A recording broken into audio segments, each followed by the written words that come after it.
Thank you, everyone, for being here. So, well, let's begin there with the GIST Network, State Department Entrepreneurship Program. Ovidiu, can you talk a bit about how it was formed, how it evolved, and the longer-term impact that it's had? Sure. Thank you, Anna, and thank you, Teresa, and Meridian Center for having me. The GIST program started as a result of a speech of President Obama in Cairo in 2009, which called for a greater collaboration between the U.S. and emerging markets around the world. The idea behind was how can we bridge the U.S. extensive experience in entrepreneurship and innovation and technology with the potential of the emerging markets. And I think this is the overarching theme of the event today.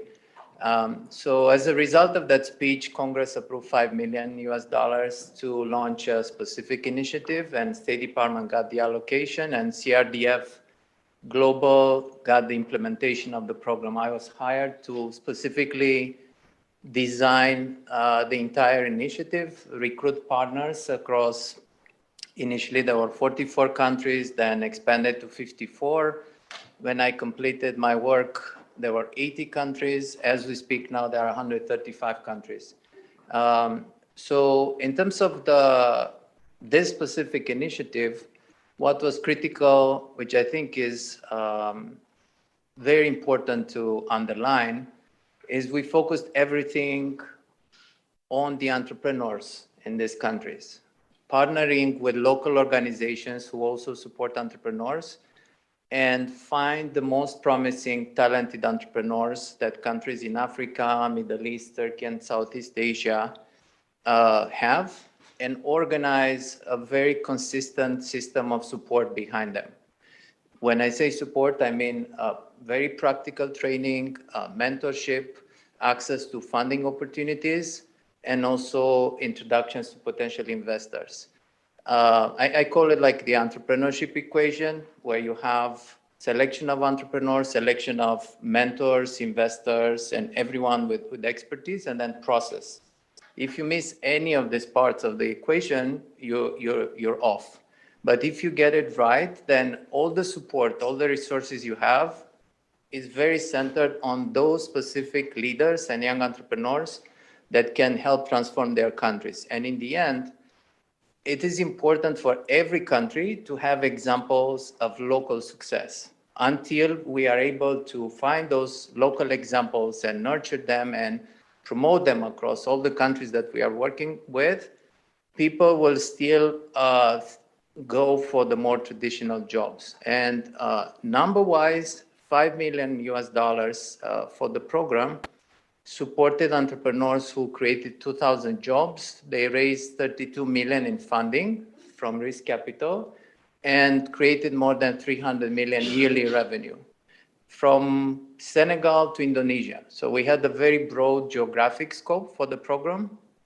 And this made our work as organizers very difficult because we had to permanently shift focus. Like you do a very good activity in a country, and then you have to move to another country just because the need is very big across all the countries that we are working with. The other key element, which I think was really important because we're talking about soft power and entrepreneurship diplomacy, US, by supporting this specific program, benefited a lot by showing how American entrepreneurs, and some of them very high profile, like the founder of Priceline, the founder of the electronic gaming industry, people that we were able to recruit and bring along with us in our efforts, they actually work side by side with entrepreneurs in Tanzania, in Senegal, in Indonesia. So people in the countries we are helping really appreciated this direct people-to-people connection. And in time, we built a network on Facebook, about 250,000 people across all these countries who were actually sharing how much they benefited from the support of the program. So in brief, that specific initiative, the GIST initiative, is an example of what the former Dean of Kennedy School talks when he coined soft power, entrepreneurship diplomacy, showing how US can bring its best entrepreneurs and investors forward to be part of the growth across all these many countries. So that's the GIST network, which is now in 135 countries. It's entirely managed by the Department of State now. The other point, which I think was important, when we started GIST, it was not a State Department flagship entrepreneurship initiative. It was one of the 30, maybe more than 30 entrepreneurship initiatives. And people were looking very like, okay, another entrepreneurship initiative. But when we started to get to work, people in all the countries that we work with, because they saw they got really concrete support, they started to send a lot of positive messages through the local embassies, so on and so forth. So we ended up in the startup boot camps in Indonesia, Bangladesh, Malaysia, with the US ambassador present for 4 to 5 hours in the program, which indicated a very strong benefit and also interest from the US in this type of entrepreneurship activities. Mm-hmm. Well, so obviously this growth has been very impressive in terms of GIST, but it's not your only project. So switching gears, can you talk to us a bit about AV Ventures, what it's investing in, particularly in sub-Saharan Africa? Yeah, so with AV Ventures and ACDI VOCA, I would like to, before I go there, want to share one of the shortcomings of the GIST network that leads to our work now. So with GIST, we permanently have to shift focus and cherry pick the most promising entrepreneurs, just because the nature of the work, team of 5, of course, we had local partners, but we could not go in depth in any of the particular countries. Like, to address one of the biggest problems I see in these countries, and I think this informed a little bit the topic of the session. If you look at the economies of a lot of the countries in the emerging markets, they are like an ocean. On the far right, you have a handful of blue whales. Those would be like the extractives, the conglomerates, the very large companies. And on the very far left, you have a lot of entrepreneurs, to continue the metaphor, sardines, who are actually struggling to grow and to survive. Very rarely, through natural selection, you have some of those very small entrepreneurs who grow to become investable. And then you have a ton of investment capital sitting, waiting for the entrepreneurs to reach that level where they can onboard and they take the investment capital.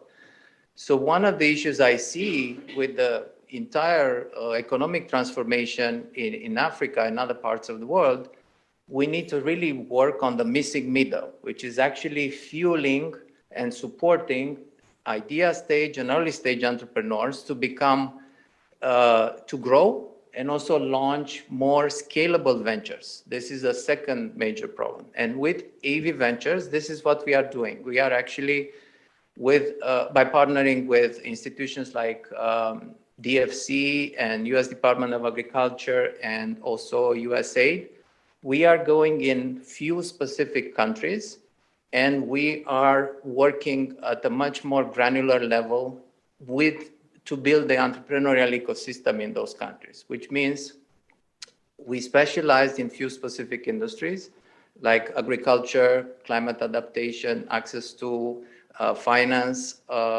blue economy, renewable energy. And we map the entrepreneurial ecosystems. We see which entrepreneurs are the most promising, but we also get involved in increasing the quality of the ventures that are started and also providing support to the entrepreneurs to scale up more effectively their ventures. In terms of specifics, we are in Ghana with an impact investing fund focused on agriculture, and we are present in Burkina Faso with a partnership with Bill and Melinda Gates Foundation, and in Kenya with a specific focus on northern Kenya, access to finance. But as we speak, AV Ventures is launching to actually address this need to build the missing middle.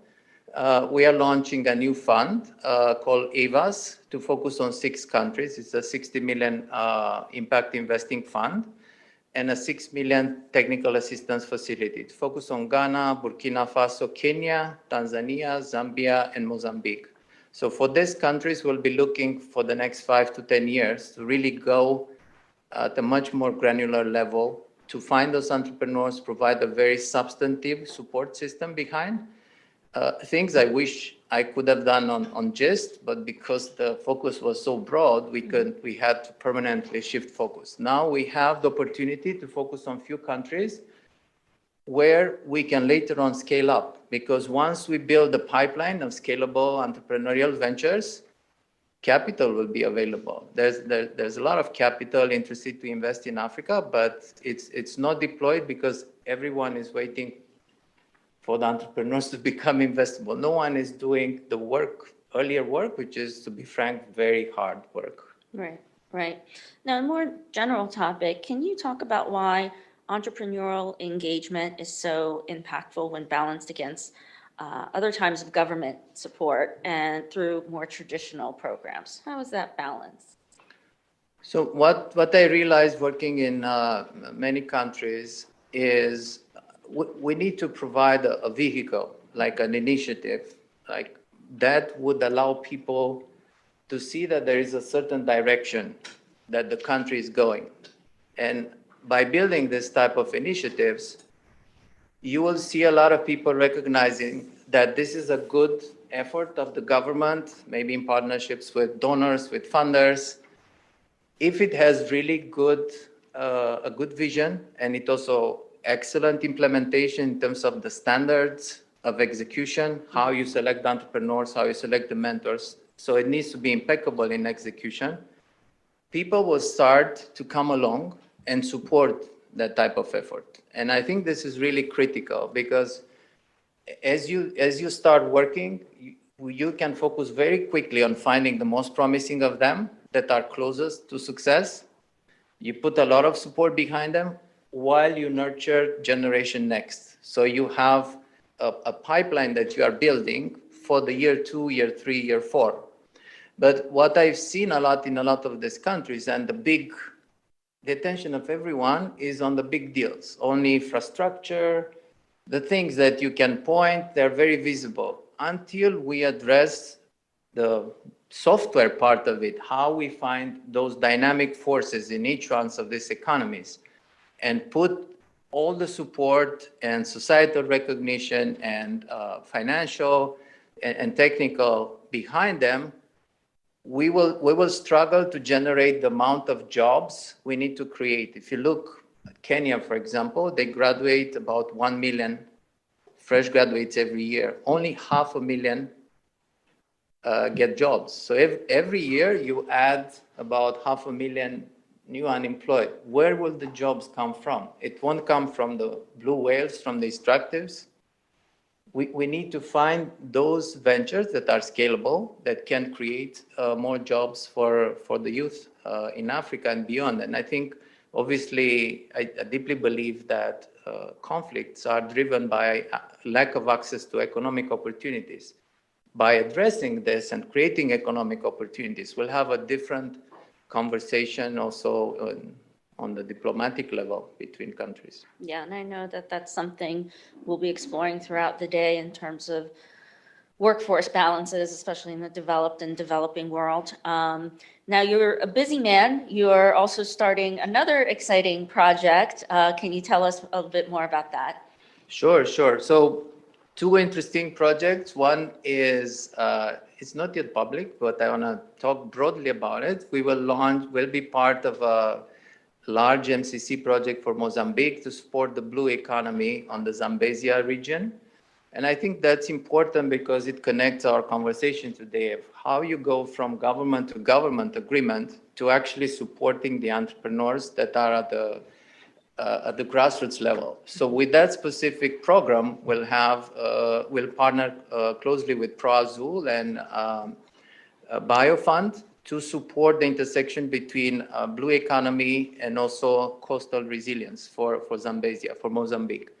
And I think that could be a blueprint for other future US-funded, MCC-funded programs. The other one because we realize there's a deep need for practical training on business and other topics. We are launching the Roots to Food podcast, and I encourage all of you to subscribe.